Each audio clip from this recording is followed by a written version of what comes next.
Steph, Patrick, Frankie, Jimmy. Votre fils est là? Oui, il est en haut dans sa chambre. Je vous en prie, entrez. Salut, Arthur est là. Il est en haut. Il est dans sa chambre, c'est ça? On a un truc spécial à lui montrer. Ah, merveilleux. Pas mal la déco.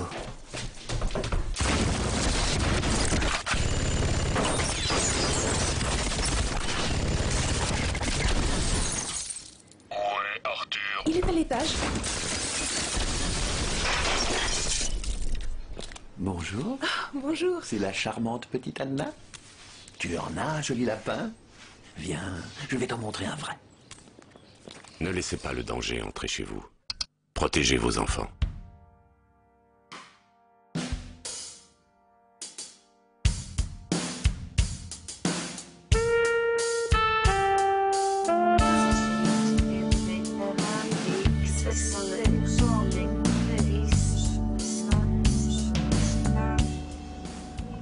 Internet est un outil formidable au service de tous, mais êtes-vous conscient des dangers que l'on peut y rencontrer? Revenons sur le clip que vous venez de voir à travers les 3 témoignages qui suivent.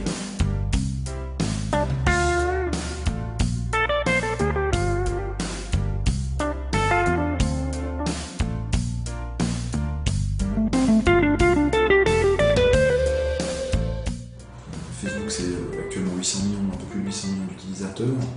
Donc si ça devait être un pays, ce serait le 3e pays du monde. C'est quand même, ça montre un peu l'impact du truc. Quelqu'un qui aurait 500 amis dans sa liste, je pense pas qu'il ait conscience qu'il donne accès à une bonne partie de sa vie privée à ces 500 personnes. Il y en a certains qui l'utilisent très bien, qui réfléchissent vraiment à ce qu'ils mettent en ligne, mais en même temps, quand on dit voilà, le week-end passé, c'était un super week-end, merci Aurélie pour le chouette week-end que tu m'as fait passer, est-ce que ça concerne les 500 personnes qui sont sur notre liste? Je suis pas sûr. Aujourd'hui, Facebook c'est devenu un média, un tiers, un véhicule, mais pas un véhicule uniquement de communication, mais probablement aussi de lien. Ça garde les gens en lien. Voilà, quand un adolescent nous explique qu'il il a immigré du Portugal et que ma foi, tous ses cousins, son grand frère est encore là-bas, évidemment que là on parle de lien, on parle plus de communication.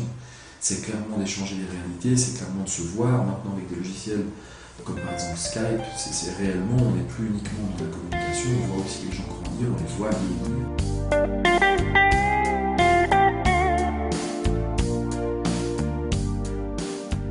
C'est que c'est la première fois dans l'histoire de l'humanité que les plus jeunes ont plus de compétences dans un domaine que les anciens. Ça, c'est une réalité sociologique, analysée. Par contre, ce qu'on dit aux adultes, c'est de dire réellement, ils ont de l'avance dans les savoir-faire. Ce qui pose problème avec les nouvelles technologies aujourd'hui, c'est pas les savoir-faire, c'est les savoir-être. Le problème, c'est pas Facebook. Facebook, c'est un logiciel. Le problème, c'est pas une console de jeux vidéo, c'est un outil. Le problème, c'est ce que les gens vont en faire.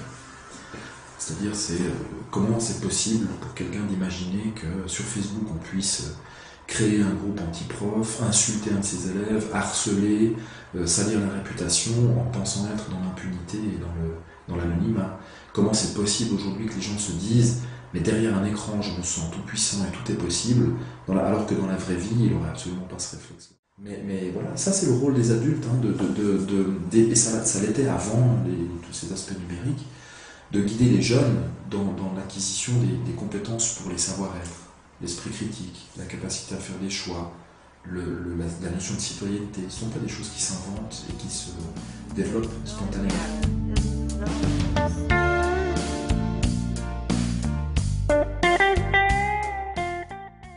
Voilà. Il se trouve qu'aujourd'hui, les adolescents, beaucoup d'adolescents ou préadolescents sont en manque de références adultes.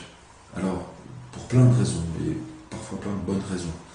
Voilà, les familles monoparentales, les multiples emplois, le fait qu'on est un peu moins présent, que y a certains sujets dont on ne traite pas, peut-être parce qu'on n'en a pas du tout connaissance, je pense que lié au monde numérique par exemple, est-ce que les parents peuvent imaginer qu'en achetant une console de jeu à un enfant, potentiellement on le met en contact avec des personnes mal intentionnées qui en veulent à l'intégrité sexuelle de leur enfant? Je pense pas, aujourd'hui il a fallu réfléchir à ça.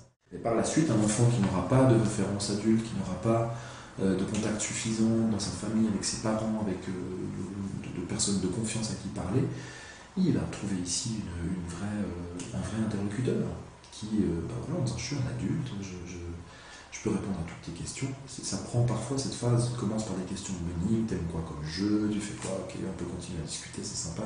Oui, ça peut des fois durer plusieurs mois, voire plusieurs années, avant que tout d'un coup on induise des sujets de discussion autour de la sexualité, autour des pratiques des uns des autres, l'adulte commence à se poser comme une référence potentielle en disant tu sais, voilà, c'est la société qui n'accepte pas que les personnes soient amoureuses alors qu'elles n'ont pas 18 ans. La question des informations personnelles reste donc pertinente aujourd'hui, on ne donne pas d'informations sur soi ou un minimum sur soi, parce qu'effectivement, dans un simple pseudo, on peut avoir connaissance du sexe, du prénom et de la région dans laquelle une personne habite.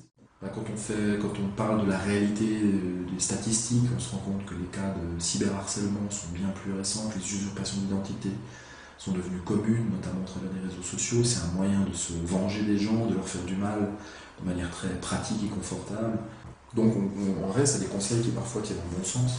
De mettre l'ordinateur familial, de le mettre jusqu'à un certain âge, c'est-à-dire jusqu'à vraiment l'adolescence, hein, de le mettre dans un endroit commun, dans une pièce commune, le salon, la cuisine, peu importe. On s'évite près de 80% des problèmes.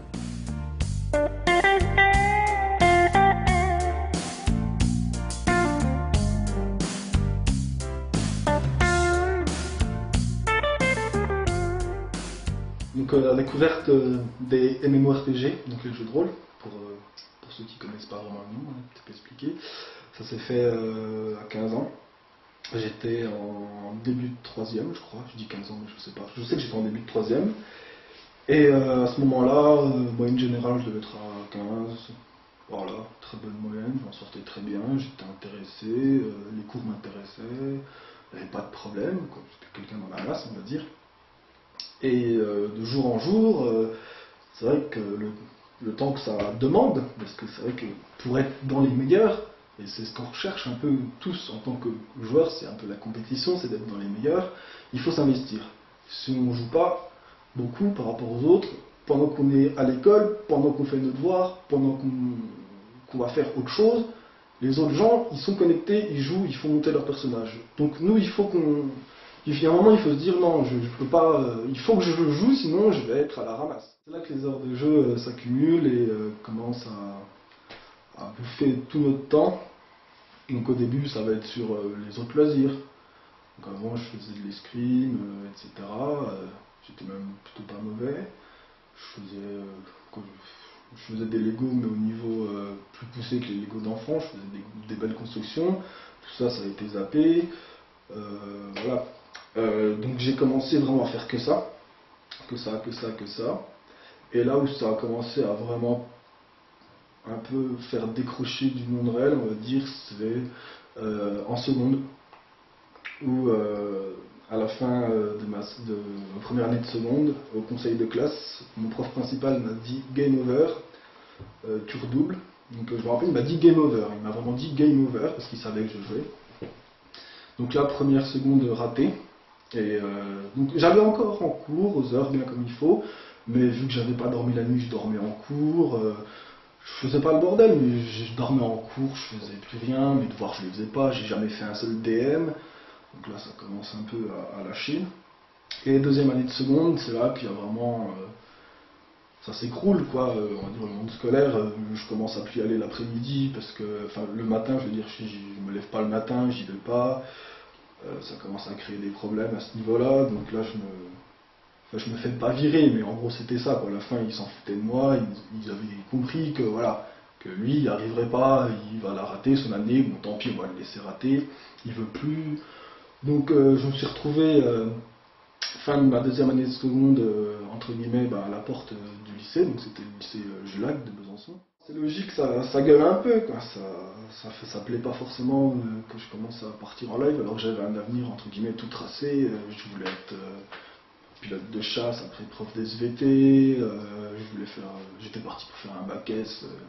Après, bon, c'était raté, du coup on fait un STL, c'est moins dur, raté aussi. Tout se casse, je vais un peu vulgaire, mais tout se casse la gueule petit à petit, quoi. Donc forcément, il y a des engueulades. On me rappelle alors, mais au fur et à mesure, voilà, quoi, moi, on n'avait rien à faire, quoi. J'étais dans mon délire à moi, on pouvait me dire, ça me passait au-dessus de la tête. Donc, Bien sûr, mes parents, ils ont réagi, ils m'ont pas laissé... c'est normal, ils connaissent pas trop ce monde, donc... mais au fur et à mesure, ils se sont rendus compte que voilà, je changerais pas, ils allaient pas me taper dessus ou quoi, non, c'était mon truc. Voilà, ils ont essayé, ils ont fait ce qu'ils ont pu, mais bon, voilà. Moi, j'en veux pas du tout à mes parents.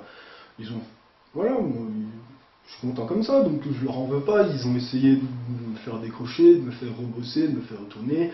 Ils se sont bien battus, il y a eu des sacrées engueulades, mais non, moi ça me va. Je pense qu'ils ont fait leur rôle de parents. Après, moi, j'ai fait ma vie comme je la souhaitais.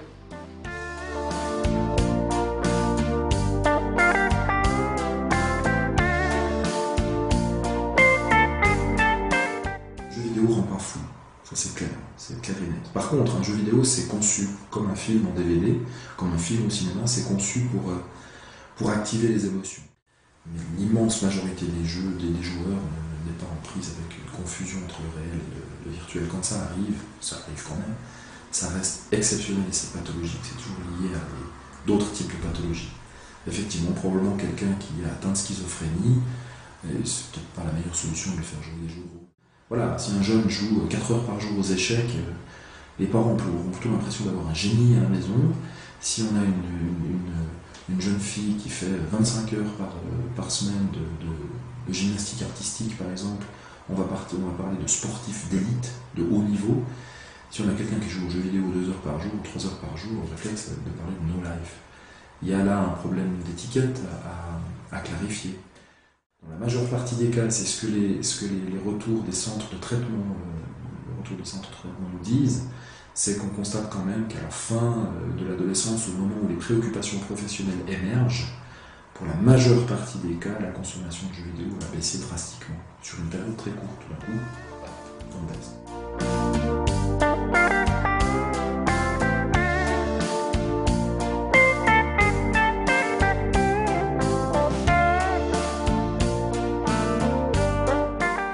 Je m'appelle Philippe Intapa et je suis le chef de la cellule d'investigation criminelle du Doubs, spécialiste en cybercriminalité. À ce titre, je vois particulièrement le côté obscur de l'informatique, mais je reste persuadé qu'Internet est un outil formidable. Un domaine où on intervient est essentiel. On est beaucoup intervenu, notamment en 2010. Alors, ce sont les réseaux sociaux, mais aussi bien pour les majeurs que pour les mineurs. Alors, réseaux sociaux, Facebook, au travers de Facebook, les blogs. Pendant très longtemps, ce ont été les blogs qui nous causaient problème. Maintenant, c'est effectivement Facebook, puisqu'on s'aperçoit de plus en plus de jeunes et de plus en plus jeunes ont leur profil Facebook. Donc là, on se retrouve face à une problématique liée au droit à l'image, à l'utilisation qui est faite des images des camarades, des propos discriminants, des diffamations qu'on peut voir au travers des commentaires, à se souvenir que le titulaire du site, enfin du profil, comme la personne ayant fait le commentaire, sont responsables au regard de la loi. Chacun des deux participants peut se faire condamner. L'un pour avoir diffusé, l'autre pour avoir, entre guillemets, autorisé ce commentaire sur son blog ou sur son profil. Moi, souvent, ce que j'ai à dire par rapport à ça, c'est que les gens pensent toujours qu'ils sont dans une sphère privée, qu'ils sont devant chez eux, qu'ils risquent rien. Et comme j'utilise souvent une autre image, c'est un petit peu, pour moi, un écran d'ordinateur, c'est comme la porte-fenêtre d'une maison. C'est-à-dire que quand vous laissez sortir votre enfant, vous allez laisser prendre des photos à l'extérieur, vous lui dites tu fais pas n'importe quoi, tu rentres à telle heure, tu restes pas tant de temps dehors, tu ne parles pas à n'importe qui. L'Internet, l'informatique, l'écran, c'est la même chose. Aux parents de dire attention, tu es face au monde là. Quand vous êtes derrière un écran, aujourd'hui Internet, et a fortiori Facebook, ou tous les autres réseaux sociaux, vous êtes en train de proposer au monde des images qui vous croyez dans votre sphère privée. Une affaire très simple qui s'est passée dans le secteur, une jeune fille conversait avec un individu qu'elle pensait beaucoup plus jeune. Sa mère s'est aperçue qu'effectivement elle conversait avec quelqu'un de beaucoup plus vieux sur Messenger. Le monsieur en question lui a donné rendez-vous dans un hôtel de la région. Quand on a fait notre enquête, la dame est venue s'adresser à la gendarmerie pour indiquer qu'elle avait des soupçons sur sa fille. Et il s'est avéré qu'on a pu être à sa place dans l'hôtel pour accueillir le pédo, puisqu'en fait l'individu qui était rentré en contact avec cette jeune fille de 13 ans, c'était un individu qui était connu déjà pour 2 agressions sexuelles. Et ce que je vous parle là, c'est dans la région de Pontarlier. C'est vraiment, et des affaires comme ça, j'en ai eu traité 3-4 l'année dernière sur Pontarlier. Les jeunes, il faut bien qu'ils comprennent que de diffuser des violences dont ils sont témoins et qui vont le diffuser sur les réseaux sociaux et les échanger, ils vont se retrouver plus ou moins, entre guillemets, complices des violences. Hein, donc ça, il faut qu'ils en prennent bien conscience. Ne vous viendrait pas à l'idée d'envoyer vos enfants en scooter sans casque. De la même façon, surfer sur Internet s'apprend. Voici quelques conseils. Placez l'ordinateur dans une pièce commune. Faire installer par un adulte le logiciel de contrôle parental. Limitez l'utilisation dans le temps.